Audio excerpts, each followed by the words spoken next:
lonely and everything. Any questions about the exam that you guys had before? I'll cover it next time. As I told the latecomers, it was just a positively horrendous weekend for me, and I thought Monday was going to be a good day. But Monday ended up like being woken up at 4:45 in the morning after having gone to sleep at 12:30 at night, and then having to stumble through radio talk show host inane interviews from Phoenix, Arizona to someplace in, I don't know, Jesse James Country, Missouri. It was pretty harrowing trying to stay awake and say something, you know, which had a hook on it. So, and then all the other things that happened on that particular day, like dead herons and things like that. And you may know I told you I was fighting the battle to try to stop them from ruining the herons' habitat down in Los Angeles Bay Marina. So anyway, I ended up having to pick up the dead carcass of the bird for the Natural History Museum up in Los Angeles. And that really cut into the ability to deal with all the rest of it. So if you have any particular question you want to answer now, besides your grade questions, anything puzzle you about the exam? And the IDs were a little bit, you know, harder than you might expect in historical Jesus class, perhaps. But I tried to pick something that you could identify to show you've been reading or paying attention to something. And the only hard one I would have thought would have been Beuthus or Mariam. Beuthus or Mariam. Did anyone have trouble with Beuthus? Well, you remember we discussed how in that Herod married the high priest's daughter of a second high priest, one he brought in from Egypt called Boethus, and then that was the second high priest's daughter he married. The first one was Mariam, the last Maccabean princess, after whom all the Marys seem to be named in the period that we have here in the Gospels, which by, I think, implication show the Gospel dramatis personae to be not anti-Maccabean. So that's an important point. I mean, look, if you didn't like what someone represented, you're not going to name your kid George Bush or something like that. Or there used to be a lot of Afro-Americans back in the 50s and 60s named like Roosevelt Greer, Woodrow Wilson, so-and-so, presidents whom they liked. And I never heard one who was named Coolidge or Hoover or Harding. I never heard any Afro-American who would name their kid Coolidge, Hoover, or Harding. I still haven't seen one named Eisenhower for a first name. But, you know, you will get these Democratic presidents of the early part of the last century. For a while they were in vogue. Now Islamic or more creative new names, non-slave names, as they're called, are in vogue. But people are naming their child Mary. They're naming their child after in this period, they're naming their child after the last Maccabean princess, Mariam, Mary in English, Miriam in Hebrew, Maryam in Arabic, Mary in Greco-English. They're naming their child after someone who they have great respect for and who they yearn to have returned. She was killed by Herod, as you recall, or if you don't recall, I mentioned it, because he was jealous of her and he loved her so much, supposedly, according to Josephus' 5 chapters he spends on this love affair, which shows how high it seemed to have taken hold in the conscience of the people at that time. And we mentioned that was the first Joseph and Mary story, if you want to call it that, since Herod accused her of illicit relations with his brother-in-law Joseph. So there's a Joseph and Mary story right there. Not that that has any necessary effect on our Joseph and Mary story here. But in any event, look at the names. That's one of the things that originally got me into studying early Christian history of the Gospels and Christian origins in Palestine. the Maccabean names, you know, all of these people, Simon. You say, well, they just called them Simon. No, they didn't just call them Simon. Who is Simon in the Maccabean hierarchy? Simon is the third Maccabean priest king, claimant to the Maccabean tradition, the one, all of whose heirs became priest kings after him. He was the only Maccabean who had children that survived. Simon Maccabee, if you want to call him. Maccabee is not his last name. Maccabee is a cognomen. What does it mean, Maccabee? Yeah, I think it's supposed to mean the hammer. I don't know. It's supposed to be after Judas. But there was Judas, Jonathan, John, Simon. Well, you've almost got the whole retinue of names right there. And then as they went down, Miriam,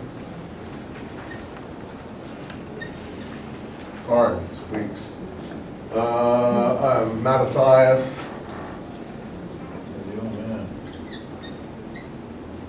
Mattathias, Matthew, Mattathias, Matthew. So, I mean, all these names are represented in the New Testament just about, except perhaps for Jonathan. But John, Simon, Miriam, Judas, Matthias, doesn't say a lot, but these are all represented among the followers of Jesus. So that struck me, that this had to be a movement or a group of individuals, if these names are accurate, who held the Maccabean heritage with some affection. You don't name your name. I mean, in Islam, if you know Islam, people who went to Iraq, it turns out, didn't know anything about Islam, so we discovered. They don't even know the difference between, apparently in the State Department and the War Department, they don't even know the difference between a Shiite name and a Sunni name. They don't know that Sunnis don't usually name their children Ali, and Shiites don't name their children Omar. You say, what? Why? Well, you have to know the history of the split. Omar is the enemy of the Ali party, and Ali is the enemy of the Omar party, and so on, and one blames the other for the death of the other. And you would never find a Shiite who would name his children after a famous Umayyad Caliph, Muawiyah. Well, you don't name your children after an enemy name. You only name your children after a name which is sympathetic in most circumstances. And if Miriam, the princess, oh, and by the way, her son was called what? Jonathan, so there's that Jonathan. Her, not her son, her younger brother, pardon me, her younger brother. So there's another Maccabean named Jonathan, still in the Maccabean family, pardon me. Anyway, her younger brother, Jonathan, was drowned in the pool in Jericho by Herod's henchmen once he saw the people cried when he put on the high priestly vestments. And that was the end of the Herodian, or rather the Maccabean high priesthood. And that would have happened somewhere in the 20s BC period. And she would have been killed, well, maybe in the 30s BC period, somewhere in there, 30s, 20s. And she would have been killed in that period too, when Herod went to Rome and got the support of, after Antony had been destroyed, Herod went to Rome and got the support of Octavian. You know who Anthony Octavian are if you've been looking at the mini-series at HBO called Rome. How many have watched that series? It's very good. I mean, it's popular entertainment, but it's really good history. And popular entertainment focused back against really good history. They're going to have a second series next spring. I know because my son knows very well the daughter of the writer of that. My son who hobnobs with people of that kind. He knows the daughter of the writer of that series. I call John Milius, who wrote Patton for forget the guy who was director of Patton at that time. Anyway, he wrote that movie, Patton. He also wrote Heart of Darkness. What's the name of that movie where they did Heart of Darkness in modern dress up? Apocalypse Now? Huh? Apocalypse? Yeah, Apocalypse Now. He wrote that one. And he wrote that movie about Geronimo. And does a lot of surfing movies. He wrote Conan the Barbarian. So yeah, he gets around. Yeah. But anyway, he's very interested in history, that guy, and if he does a historical thing, he's serious. So that Rome is an extremely good series. He took it up to the assassination of Julius Caesar, and obviously the next 15 episodes that are coming out in the spring will bring it up to the Battle of Actium and all the conflicts between Antony and Octavius. So as you may or may not know, Octavius was Julius Caesar's nephew or grandnephew, an adopted son's name, who later became Augustus, who started in effect the Julio-Claudian dynasty, and Augustus, of course, ushered in the peace of Augustus. Recently I saw in the newspaper, the New York Times, a huge altar that they found. Incredibly impressive altar that Augustus had built near the Tiber River. They put a, I think they put a Renzo piano architectural building on it, or Richard Meyer architectural building. I forget who the architect is that they hired to do it, because they were so happy to have this thing. And it was the altar Augustus built, I forget the name of it, but it had something to do with Pax, peace. The altar he built to peace, the Pax Romana, as we call it. And so it was under Augustus's reign that we get this Pax Romana. When did Augustus reign? Somewhere from the 30s BC on into about, the mid-teens AD or CE. 50-year reign or so, where he left his imprint on the Mediterranean world. Now this is the period that our events in Palestine are growing up. I mean, that makes Jesus born, according to our presentation here, in the reign of Augustus. I give the dates for all these things at the end of James, so you can look at that. But that altar to peace is, I think, significant in where the mindset is. So, again, think about that. I know that I've repeated this ad nauseum, but everyone loves peace. Peace, peace, peace, peace.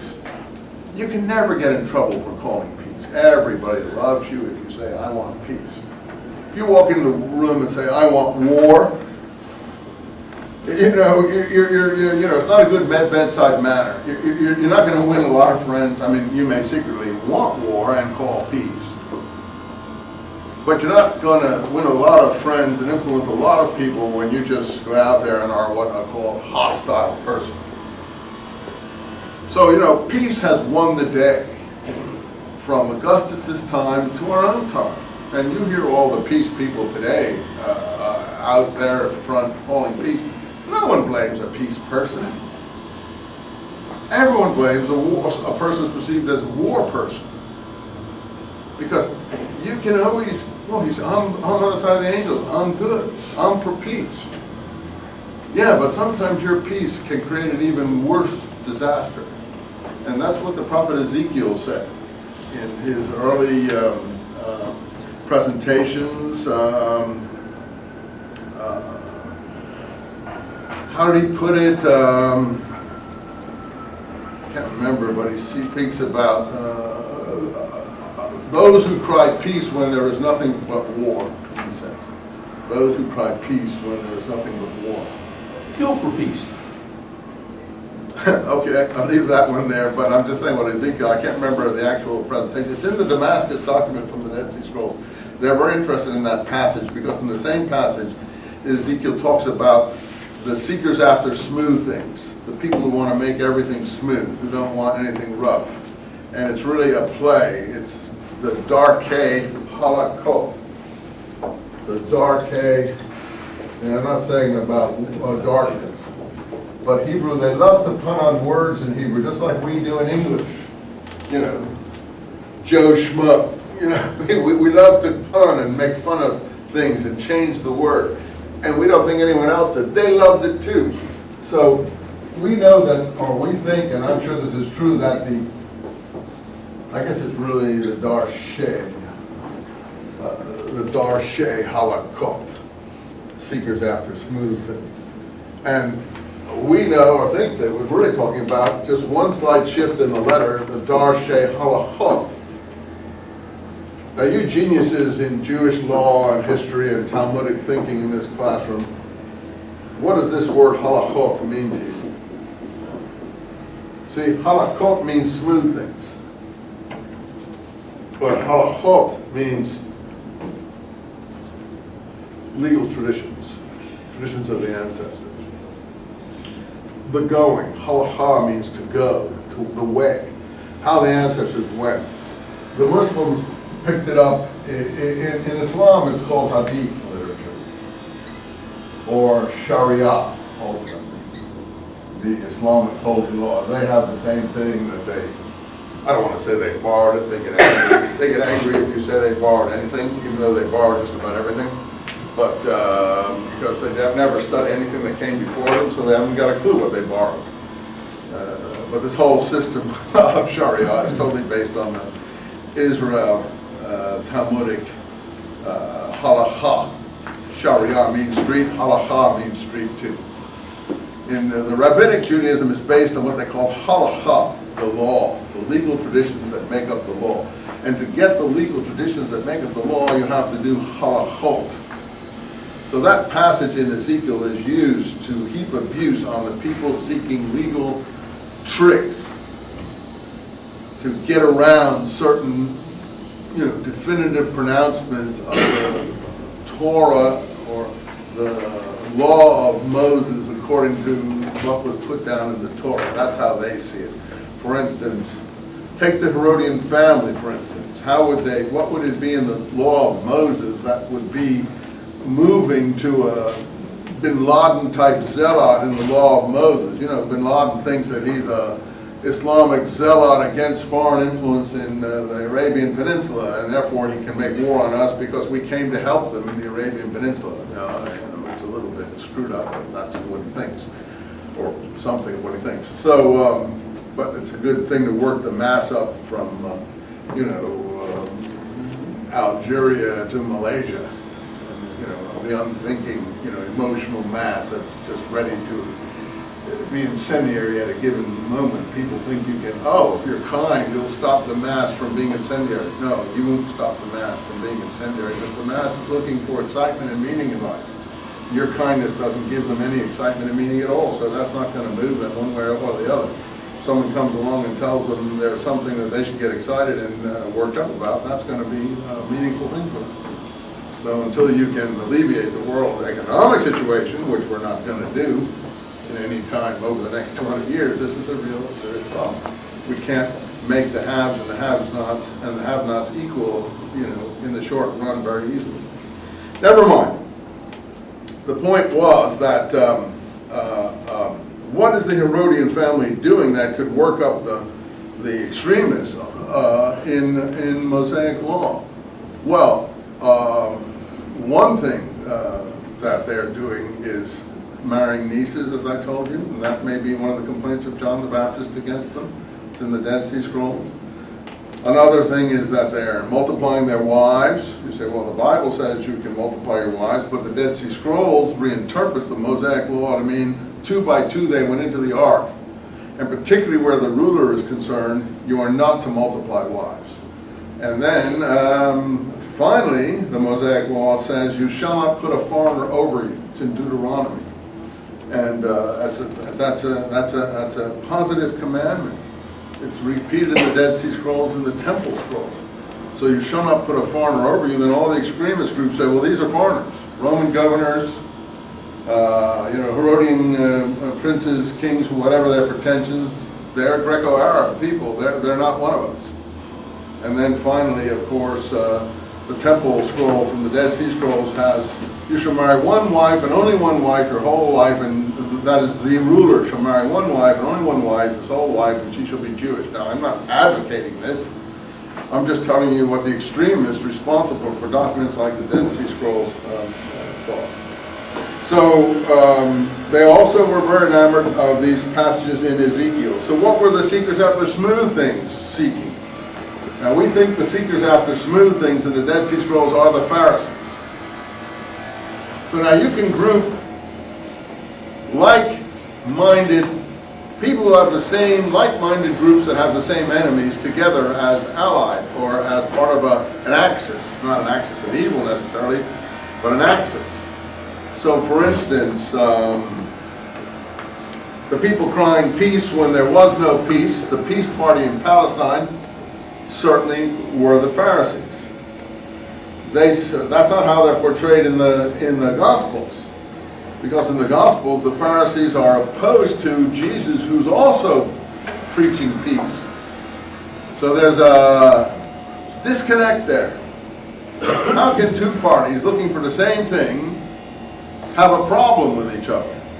And therefore, I don't think the portrait of the Pharisees in the New Testament is necessarily accurate. It could be a code name. That's a point that I make often, and I hope we can show you where, not always, but sometimes, where the word Pharisee is being used, you can substitute the word zealot. There, the equation can hold up of people who are against the peace process or for the peace process holds up. But things the Pharisees, not in the New Testament, but in the Talmudic literature, are doing is they are telling, for instance, the Herodians, there's one passage, famous passage in the Talmudic literature in the Mishnah, when Agrippa, seemingly Agrippa I, in around 44 AD, is mentioned in the book of Acts. The ruler is supposed to read the law in the temple on the holiday of Sukkot, tabernacles. When he comes to read the law in the temple, and he came to the passage, "You shall not put a foreigner over you," the Talmud says he began to cry. Because he actually, even in Josephus, is portrayed as someone who's trying to do the right thing, the only Herodian who's trying to do the right thing. He's the grandson of Herod, who was brought up in Rome. Oh, the other television series which is very good on this subject, if you've ever seen it, is I, Claudius. I told you about that once, but if I didn't tell it to you. How many have seen I, Claudius? Yeah, same people. Yeah, it's great history. Great history and entertainment. If you ever can go to the tape stores, it's out in the tape stores. Rent it. It's this gripping drama, great acting, first-rate history. Anyway, he appears in that miniseries. He's called Herod in that miniseries. He's Herod Agrippa I. He's a grandson of Herod. He was brought up in Rome in the imperial family with people like Claudius and Caligula, who succeeded Tiberius after Augustus. Quickly, I know this seems extraneous to all of you, but it's historical Jesus. These are the historical background things. What was Tiberius's relation to Augustus?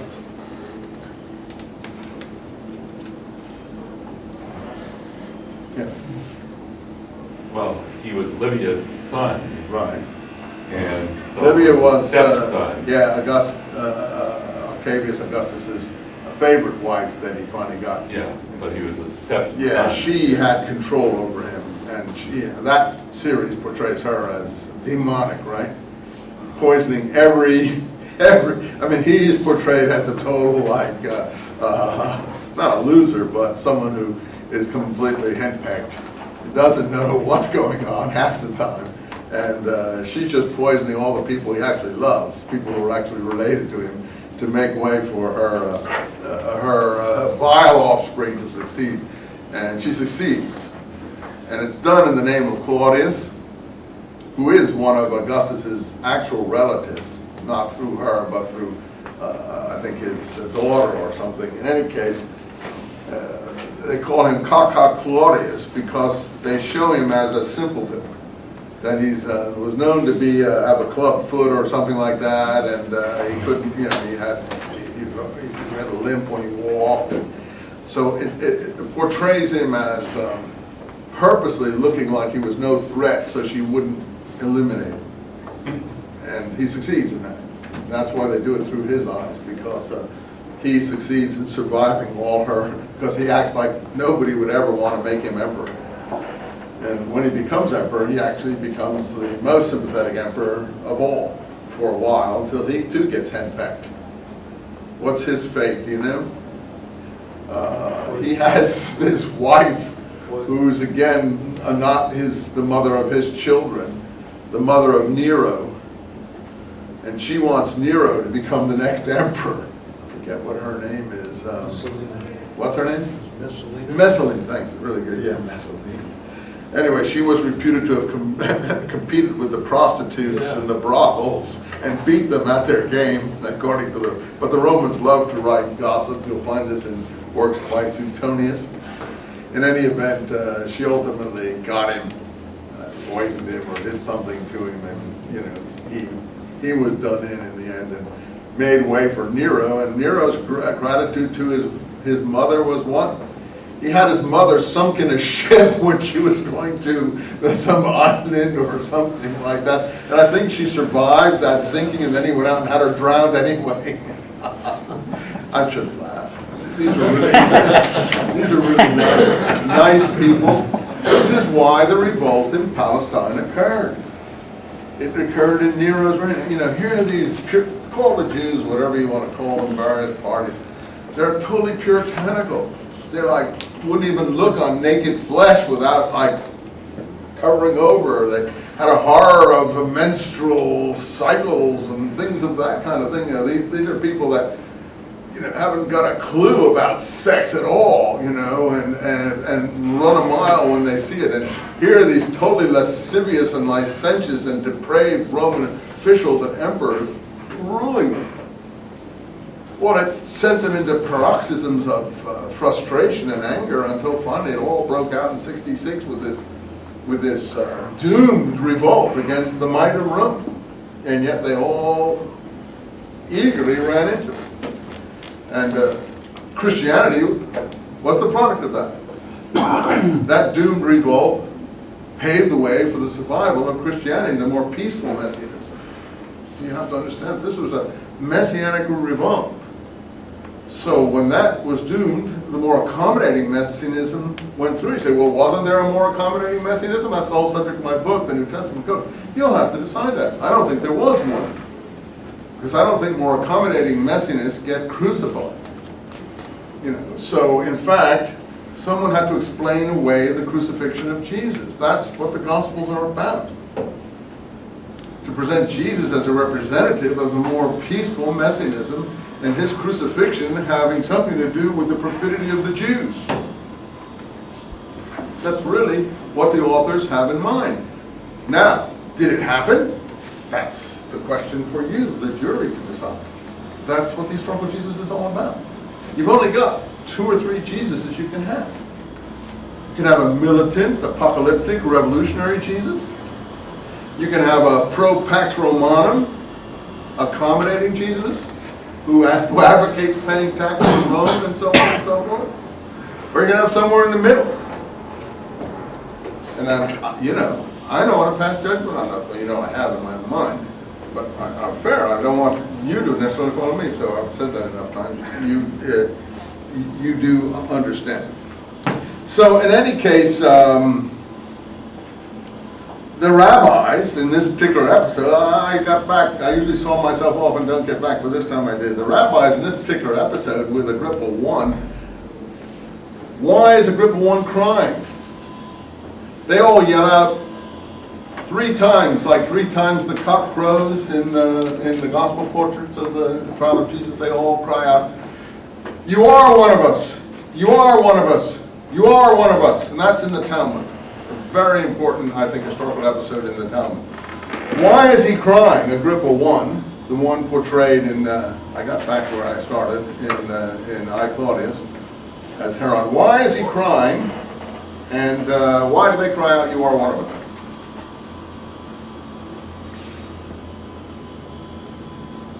In the context of what I just talked about.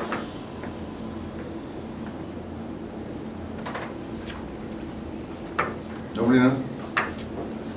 Because he realizes they see him as a foreigner. That he shouldn't be king. He reads the Deuteronomic king law. When he comes to the passage, "You shall not put a foreigner over you," he cries. Because he knows he shouldn't be reading the passage, and it actually delegitimizes him, and yet they're allowing him to read the passage, and so he cries. And then they comfort him and say, "Stop crying, Agrippa. You are one of us. You are one of us. You are one of us. We don't see you as a foreigner. We don't see you as a foreigner. We don't see you as a foreigner." Okay? And I told you he was the most accommodating Herodian. All the rest were pretty horrific.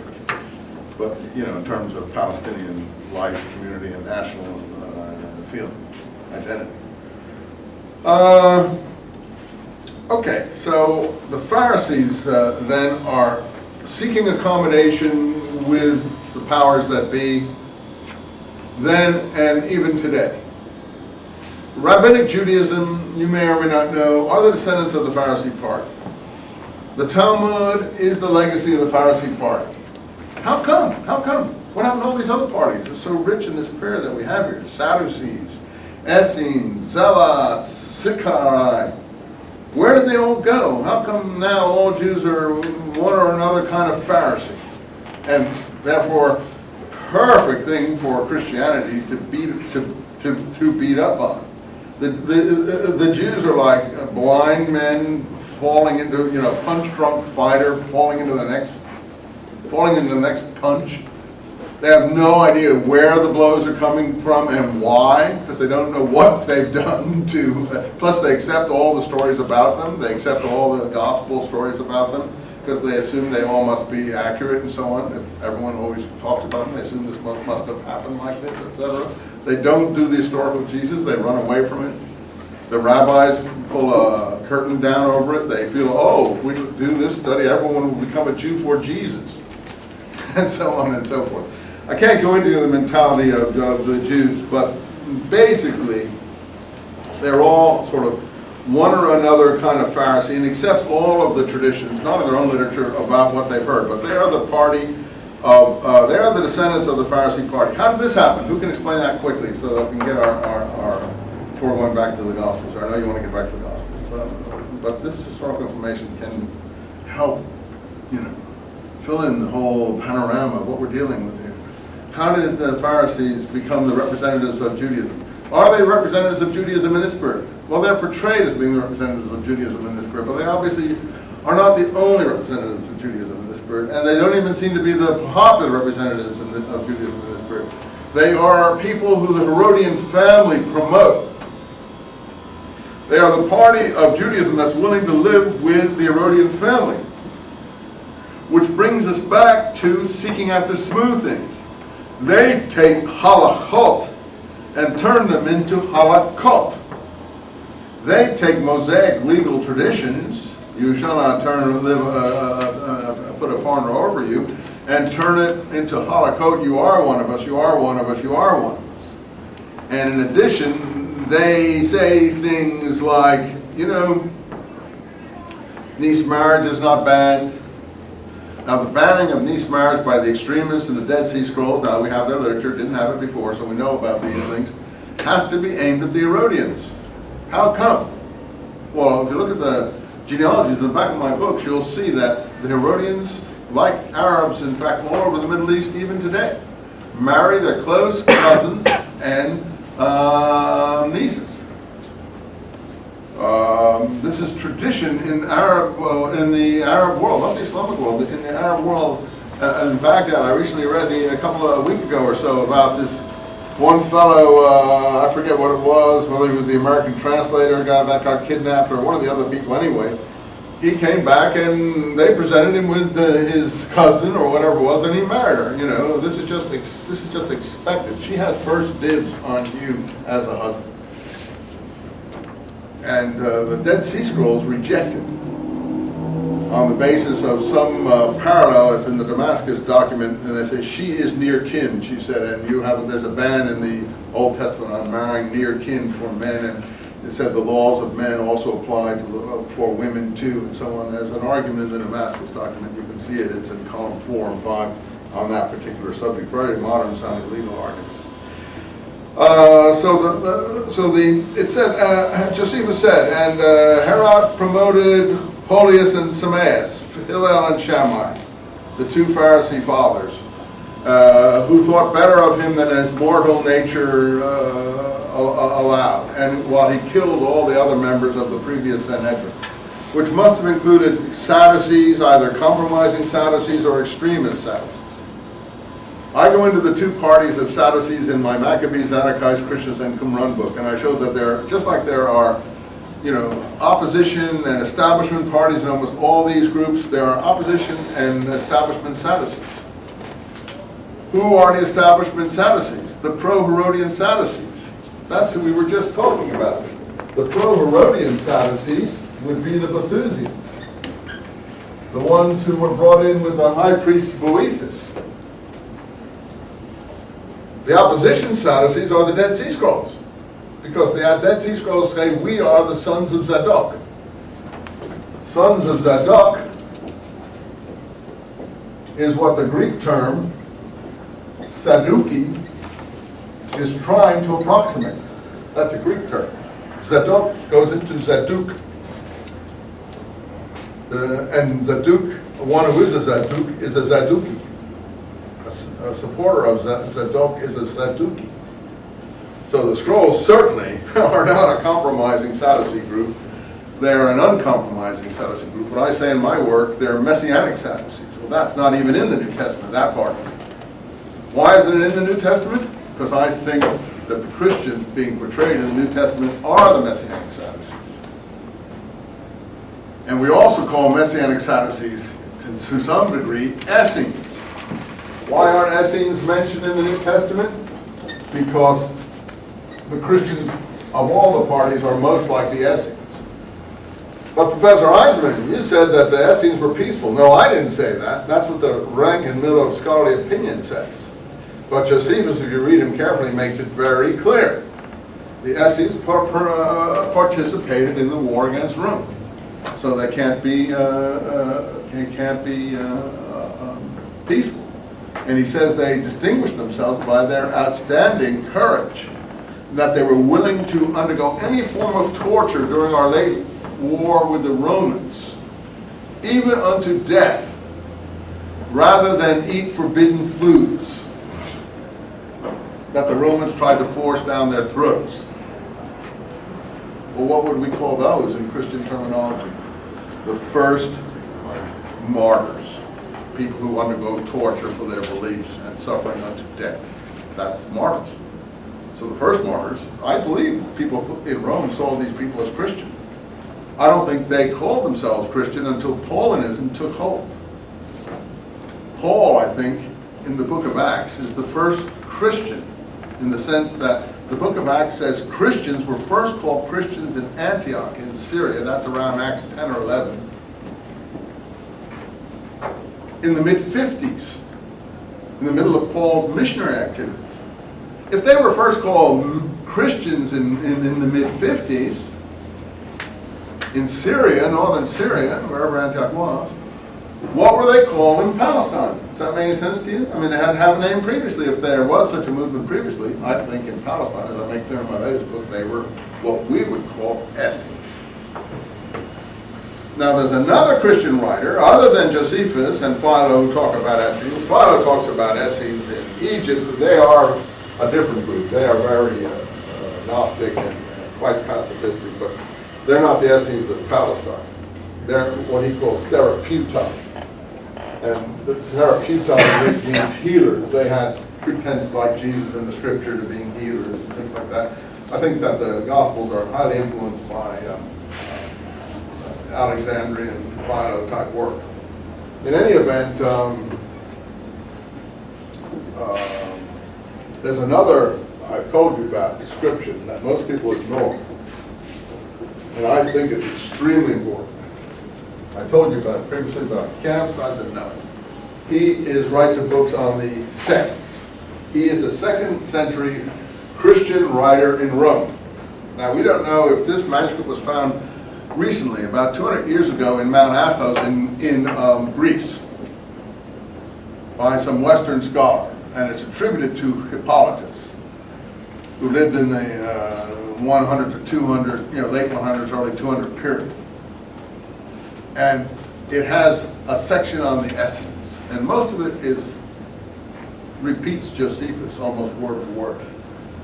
But he includes new information not in Josephus. And I think this is the original Josephus Josephus tells you in the Jewish War that he wrote a book for his compatriots in the East. And he translated that book later when he was in Rome to frighten them from revolting against Rome. When he was in Rome, he translated that into Greek, which is the present Jewish war. And in the Hippolytus version of these things, aside from all the other stuff in Josephus, he says 2 different things. There is a group called Sicarii Essenes and Zealot Essenes. Wow, that is a bombshell that just everyone ignores totally. Where did he get this idea that there's an extremist Essene group? See, to my mind, that's what the scrolls are. See, some people in the original research about the scrolls thought we were dealing with zealots. Others thought we were dealing with Essene literature. The scrolls don't say that they're Essene or zealot, but the characteristics look like a combination of zealots and Essenes. Okay, here we go. And 2 things that he puts in there are so revealing. He says at one point that these people, these Zealot or Sicarii Essenes, I don't know how he distinguishes them from each other, I'm not sure he does exactly. These are the Sicarii Essenes, the terrorist Essenes. Sicarii is a term Josephus uses, that's also used in the book of Acts at one point when Paul escapes from the Jewish mob in the temple. The Roman officer says to him, "Are you one of these Sicarii that recently went out into the wilderness with 300 or 400 people," and so on and so forth? That's the Greek Sicarii. Sicarii is after the hidden dagger they used under their garments to cut the throats of their political enemies. They are the original assassins. Again, it's gone into Islam also. In fact, I think it's the curved dagger you see all Arabs wearing today. It comes from the Roman Sika, a short knife with a curve to it. And that's what they all wear. They're all wearing that everywhere, all over the Arabian culture sphere, even now. I saw a piece about Yemen where they're so proud of their knife that each one, wants a prettier knife than the other guy has. In any event,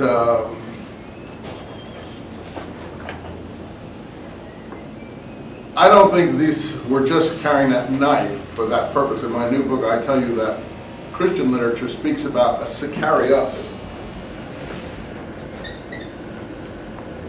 Origen, in particular, knows that term. Origen is a Christian early church father writing in the 3rd century. And he says there's not a Sicarius in our time that is not, badly treated by the courts and so on and so forth. And for him, Sicarius is somebody who has circumcised himself. And I think that the knife that they were taking doubled as a circumciser's knife and an assassin's knife. Now, I'm not big on trying to force people to do anything, but it certainly is interesting in this period.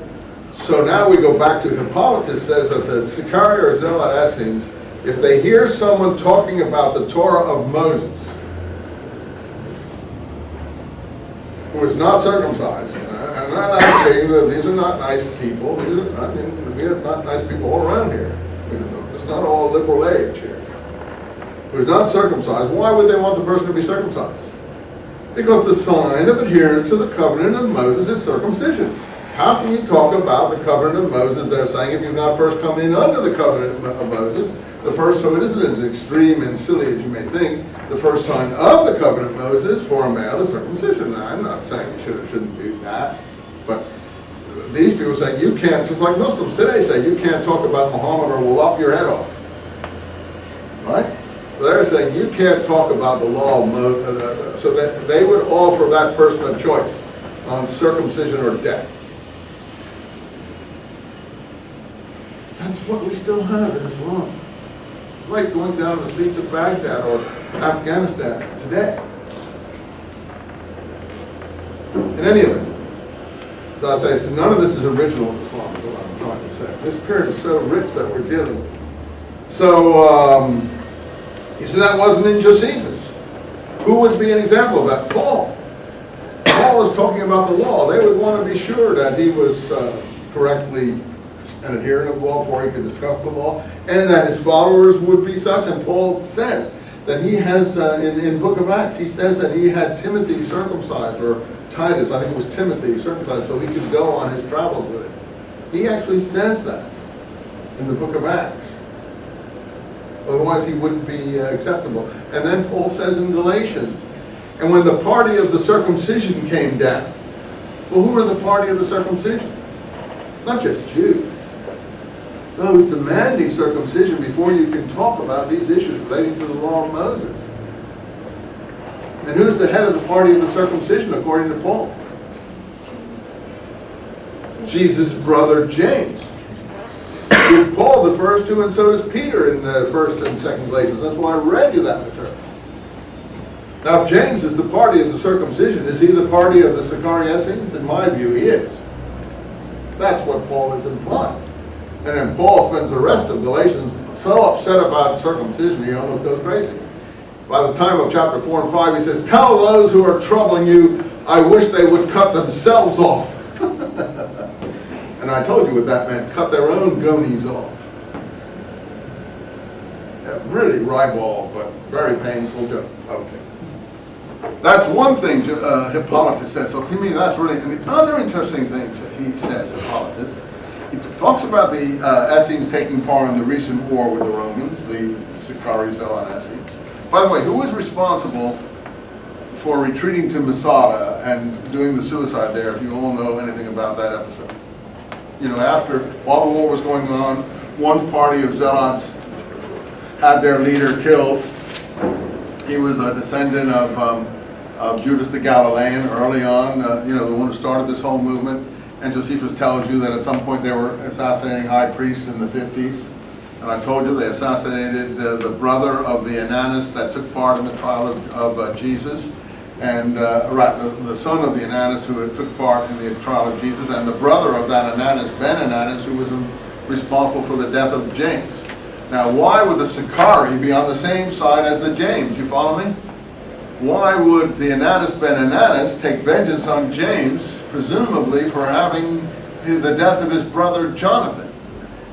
I don't know if I'm getting ahead of you. To my party, that's why you group, as I've been doing, like enemies. Groups who have similar enemies as part of the same axis. And you say, why doesn't my church goer know all this? This material is so complicated, as you can see. How would they get even close to it? Even you, like, you're sitting here half-time puzzled, I'm sure, what's he talking about? You know, it's so complicated and so recondite, so impenetrable sometimes, that you just have to keep on getting a grasp and a grasp and a grasp of it. And you can't even, most ministers you couldn't, they'll know what you're talking about, but even to get into it with a minister, a priest, or a rabbi, whoever, unless they've really studied it closely, it's very difficult for them. Really difficult. You shouldn't blame anyone for this. But the information is there. In any case, the Sicarii, Josephus says they start rising in the 50s, and then they retreat because some other group stones their leader, and they go out to Masada. Masada is the place where the mass suicide occurs. After the Romans built the ramp, and after the war was over in 73, and then everyone commits suicide rather than escape surrender to the Romans. And under the synagogue floor there was a copy of the Bones passage to Ezekiel. We found it archaeologically speaking. What does finding a copy of the Bones passage to Ezekiel tell you about the suicide in Masada? What is the Bones passage in Ezekiel? Rise. Yeah, the Bones passage in Ezekiel is those bones will rise, not the song, not the spiritual, but the real meaning of it. the body was going to put its flesh back on again, and that was the promise of resurrection for these people. So they felt, I'm sure, that if they didn't compromise themselves, if they didn't give in to the Romans, if they didn't give their daughters and their sons as slaves to the Romans to mistreat in any way, in any disgusting sexual, pornographic way they might have wanted to, and so on, if they killed all of them, that they would one day get their souls or bodies or see each other again in the kingdom of heaven or after the resurrection. The noble, poignant, wrenching decision. What would you do in that situation? 1,000 of you, and you know what the Romans are going to do to the men, and you know what they're going to do to your women and children. They're not necessarily going to kill the women and children. They're going to sell them into those horrendous slave. That's why I put in the beginning of my New Testament code that passage about the brother and sister of the high priest Zadok finding themselves in Rome and put in a room, and they want to breed them. And they die in each other's arms, if you looked at that passage, when they recognize each other, a recognition type piece. And the Holy Spirit then cries out, according to the Talmudic presentation, and if there is a Holy Spirit, I say that's what he would have done in these horrendous times. For these things I weep. For these things I weep. And that's what that passage talks about. Yeah, and I think that that is true. And then you see the weeping woman at on the Roman coin I showed you, symbolizing the Jewish people. And of course the Wailing Wall, symbolizing the Jewish people ever since they're supposed to go to the wall and weep, for their past glories. No one likes them when they're risen up and are blue meanies and nasty and tough like they are at the present day. Then everyone, promptly forgets the Holocaust and wants them to go back to being shuffling Jews again.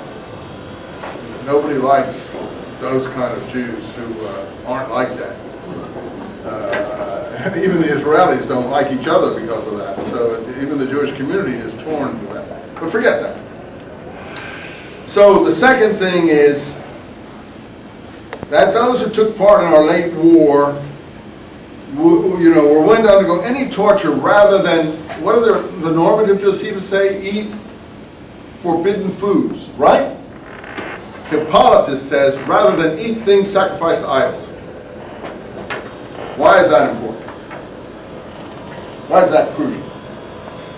Well, that slow swift shows that Hippolytus knows no more about this period than normative Josephus, and I think it's the original Josephus, before he watered it down. Didn't want to include this stuff in the later one. Why is things sacrificed to idols? What is the essence of James' instructions to overseas communities that later was picked up in the Koran and became the essence of Koran dietary legislation? Stay away from things sacrificed to idols. That's how James is quoted in Acts 15. And how do we know that that's something that was really important to these debates in the early church in the mid-50s? Who's worked up about this stay away from things sacrificed to idols? I already told you, I read you some passages. Do you remember who it was? Our old friend, Paul. What letter? 1 Corinthians. You see, you do the historical Jesus, you can read the Gospels, but you've got to do more than read the Gospels. I assume you've all read the Gospels. We've got to plug the background into the Gospels and the Gospels into the background. Any case, things sacrificed to idols. Paul says, starting Corinthians 1:8. Some people are so puffed up, he says, with their own knowledge that they'll only eat things, that they refuse to eat things sacrificed to idols. He says, knowledge is a good thing, but love is what should puff you up. And then he goes on to say, an idol is nothing in this world. These people who are making issues over food problems, they're weaklings. They have weak consciences. I'm paraphrasing Corinthians 1:8. Therefore, when you're in their presence, you don't want to be a cause to your brother stumbling, a stumbling block to your brother. And so on and so forth. But finally he says, therefore I shall never eat meat again forever. In the next passage he goes on to say, Eat anything in the butcher shops, all the food is clean. So anyway, it's very interesting. And finally, he gets on in 1 Corinthians 11 and 12 to communion with the body and blood of Christ Jesus. He picks up the food sacrificed to idols theme, and if you read that, it really begins in 1 Corinthians 6, where he talks about all for me there are no forbidden things. And he ends in 1 Corinthians 9 or 10 with eat all the food in the butcher shops. You check me out, you'll find it all there. And the whole essence of the discussion is things sacrificed to idols, and we know he's very upset about the ban on that. And whose ban is it? James's ban. Now, if that's James's ban, what? Are we to think that Paul knew more about James? Paul knew more about Jesus than James did? Is that what our conclusion is? Yeah. All history's conclusion is that Paul knew more about Jesus than those closest to him. Paul, the enemy of early Christianity, the person who admits persecuting Christians unto death, the person who may have had a hand in John the Baptist's death, the person who may have been an Herodian, the person who has supernatural apocalypsios, revelations from heaven, and has a direct line to Christ Jesus there, he knows more about the Jesus of the flesh, the historical Jesus, than those closest to him. Yes, and you as believers, all agree that that's true. And the whole world has agreed that that's true. Even Jews think that that's true. And here's one who doesn't. That's the one thing I defer to know. My whole point in the James book was to say, who would have known most about Jesus? Those who grew up with him, those who spent all. I don't deny the story of Jesus. I just want to know who he was and who's portraying him. We all know what Hollywood does to things. Now, I know this is the Word of God, but Jesus would expect you to do the right thing by him, as I told you. So you would expect to look at it. Look, if his brother is being mistreated, we have to understand why he's being mistreated. So now we have the issue joined between Paul and James. Things sacrificed to idols. Essenes care about this to the point of death, says Hippolytus, and so on. Party of the circumcision obviously cares about this to the point of any sort of torture. Paul says an idol is nothing in the world, so don't worry about it. They're just making problems about nothing. And then in Romans he says, some people are so weak that they'll only eat vegetables. These are the weaklings of the world, the vegetarians. He's such a sweet guy. Paul is such a nice fellow. He's such a gentle fellow. He loves his enemies with such an enduring love. Anyway, some people are so weak that they'll only eat vegetables. That's a loving statement about his friends. Anyway, James was a vegetarian and stuff, so this is the stuff, you see, it can be advertised. That's what we have to be careful of. Now, someone can advertise that I love, and it could turn out that he hates. You know, and someone can look like he hates, and it could turn out that he loves. And then you have to be able to see through these things. The Super Clementine says, be like good money changers, able to determine false coin from truth. And that's our job in these materials. It's really tough, because it goes against all faith and all things. But let's go back to that one point. In this issue, things sacrificed to idols. Now we have Jesus presented as saying, we'll get to that, maybe we'll turn to that next time. A man is not known by what goes into his mouth, by what goes out of his mouth. What goes into his mouth just goes down the toilet bowl. And then he goes on to basically, he said this, one of the Gospels says, declaring all foods clean. That's the conclusion that we're to take. I can't turn to it right now, for I don't want to, we don't have enough time. But you know that famous, it's famous, isn't it? Everybody knows that passage. He said this, declaring all foods clean. So which side of the debate is he on right there in that passage? Paul. He's a Paulinist. Now, what happened to James and his group and the Jerusalem church? Did they get dropped out along the way? Did they miss something along the way? Weren't they with it? Paul wasn't even there at that time? I mean, are we having retrospective history superimposed upon the historical Jesus here? Or is this an authentic statement of the historical Jesus? Follow me? This is the question you have to answer. I'll give you one other little, I've said it to you before, but you may have forgotten. You have to master all this data, put it together, and then make your decision. Where do I stand on this? Was Jesus a vegetarian like James? I'm sure he was. But history says no. We have statements in the Gospels that say, and the Son of Man came eating and drinking. How many are familiar with that? And by eating and drinking, they mean he didn't keep dietary laws, and he wasn't like James, someone who abstained from wine. The Son of Man, he wasn't a Nazarite. The Son of Man came eating and drinking, a gluttonous man. A gluttonous man. Oh, those are favorite sayings, aren't they? Everybody. Why? We all love people who are like us and permit us to do whatever we want. And we love people who are going to give us the right way. You know, we don't like people who say, you can't do that, you know, and a gluttonous man. Oh, we're all gluttons, aren't we? Or would like to be, or, you know, we have to stop ourselves occasionally from being that. But that's a code word, I submit to you. That's a code word saying a person who didn't keep dietary laws. Those are code words. And it's part of the debate we're having. So did Jesus keep dietary laws? Well, it looks like he didn't, say the Gospels, right? We have at least two sections showing that, according to Luke, interprets that passage, I think it's Luke, he said this, declaring all foods clean. We'll come back to it. These are very important passages in the Gospels. And he came eating and drinking, whereas John didn't come eating and drinking. See, John was a Nazarite like the Dead Sea Scrolls, like James.